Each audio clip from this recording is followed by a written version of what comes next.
you give me a few minutes just to talk to all of you in our NASA family about emergency preparedness. NASA recently participated in a FEMA exercise called Eagle Horizon that was a part of a continuity of operations and government exercise that we do annually. And I became aware of some things that concern me about our family preparedness, and I wanted to talk to you very briefly.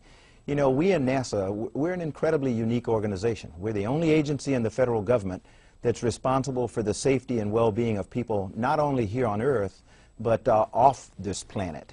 So my experience in the astronaut office, my experience as an active duty Marine, always talked about the importance of family preparedness and to make sure that we had a viable family support program.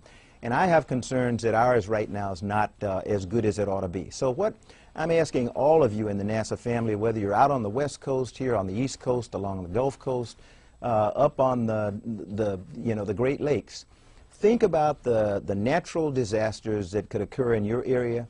Think about attacks that could come like 9/11 from outside forces, and talk to your family about your work and what they need to do to prepare for the unforeseen.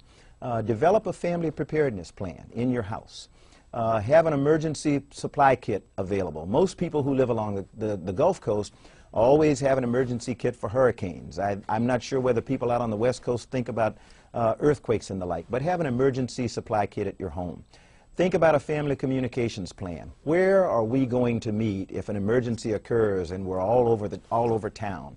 What are we going to do? Are we going to call each other on the cell phone? Just think about those things. If you have pets, think about a pet preparedness plan. How are you going to make sure that they're taken care of when you're spread all over the place? And then if you have family members who have special needs preparedness. The most important asset for us to successfully complete our mission is that our people, our families mainly, are taken care of so that we can come to work and feel good that if an emergency arises, our families are going to be taken care of. So I would ask you again, sit with your families, think about what you would do in an emergency situation. I hope that you'll embrace and support the Family Preparedness Program as we all get better prepared to deal with these emergencies. Know your stuff. You know what it is that you're going to do, know what it is that you want your family to do if an emergency arises. But most of all, be prepared.